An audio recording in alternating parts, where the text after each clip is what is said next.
sommes passés dernièrement dans l'horaire d'hiver. Donc, le temps de Kriyat Shema est beaucoup plus tôt. Donc, il y a une mitzvah très importante de lire Kriyat Shema le matin, quand on se lève. C'est quoi quand on se lève? Alors, la Gemara a dit que Béné Israël et les fils d'Israël sont des fils de rois.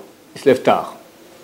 C'est quoi se lève tard? Jusqu'à 3 heures après l'aube. En fait, il y a deux avis. Il y a un dit 3 heures après l'aube, un autre avis qui dit 3 heures après le lever du soleil. Ce n'est pas des heures de 60 minutes normales, c'est des heures relatives. C'est qu'on prend la journée depuis le lever du soleil jusqu'au coucher du soleil.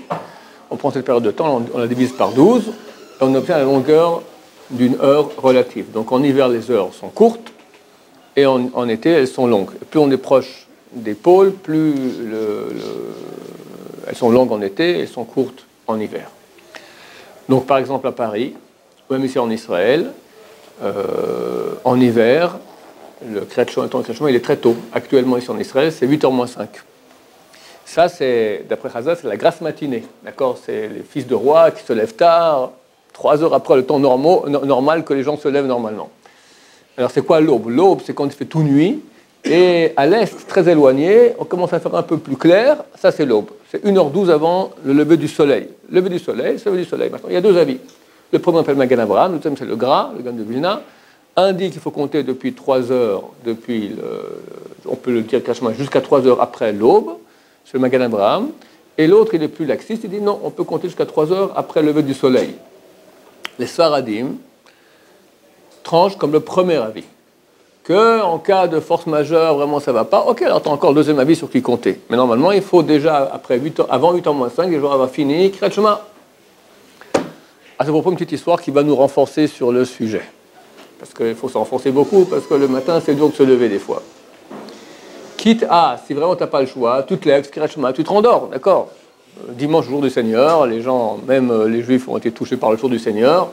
Alors, pas les Shiva Baruch Hashem, en Israël, c'est un jour normal. Mais à l'étranger, c'est communicatif, d'accord? Alors, tu mets ton réveil à 7h30, tu fais Kriyat Shema, tu fais Birkot HaTorah, Kriyat Shema, après tu dors encore pour ta... faut pas non plus rater Arvit, faut pas rater non plus Shachrit. Bon, ça sera pour un autre cours une autre fois. En tout cas, Kriyat Shema, qui est une mitzvah de Doraita, c'est extrêmement dommage de la rater. Comme dit la Gemara, celui qui a raté cela, la Mishnah dit, Rabbi Shimon dit, celui qui a raté Kriyat Shema, à son propos, c'est écrit, mais on va te le Choled Kon. C'est une chose tordue, irréparable. Le temps est passé, qu'est-ce que tu veux faire? Toi, la tête dans les murs, le temps est passé, tu peux plus rien faire. À ce propos, une très belle histoire, très poignante en tout cas, sur le Rav Shach. Le Rav Shach, donc, était la grande génération décédée il y a peut-être 25, 30 ans, je ne sais plus, d'accord? C'est le grand. Tant qu'il était là, Baruch Hashem, il tenait tout le monde. Dès qu'il est mort, ça a commencé des histoires, un tir par-ci, l'autre tir par-là. Bon, Baruch Hashem, c'était un très très grand.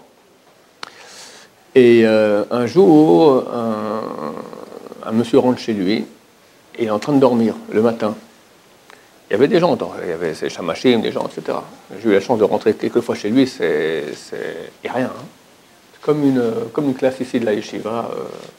Bon, sa femme était déjà décédée, mais tu n'as pas un salon avec des fleurs ou des tableaux, rien, quoi. Une classe, d'accord. Voilà. La maison des grands de Torah. Et il dormait sur son oreiller. Était sur le bout de l'oreiller.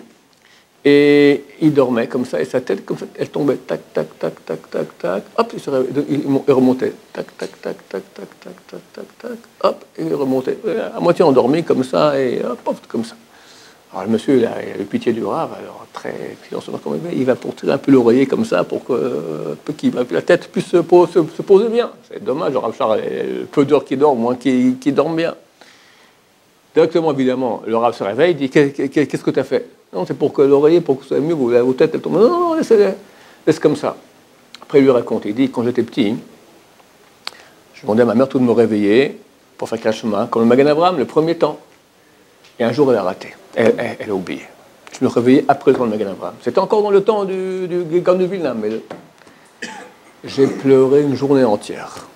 J'ai pris sur moi toute ma vie de jamais dormir sur l'oreiller bien. Je dors, ma tête, je mets au bout, comme ça. Je suis au matin endormi toute la nuit, comme ça, jamais je vais rater Kriyat Shema du matin. À notre génération, messieurs. Alors, c'est un grand moussard pour nous qui dormons allègrement sous quelques édredons, d'accord, et on réveille matin, tic, on l'éteint, et j'appelle ça le sourire du Yetzer Hara. On se retourne avec un grand sourire pour dormir encore 1 heure de plus. Le sourire du Yetzer Hara. Baruch Adonai, l'homme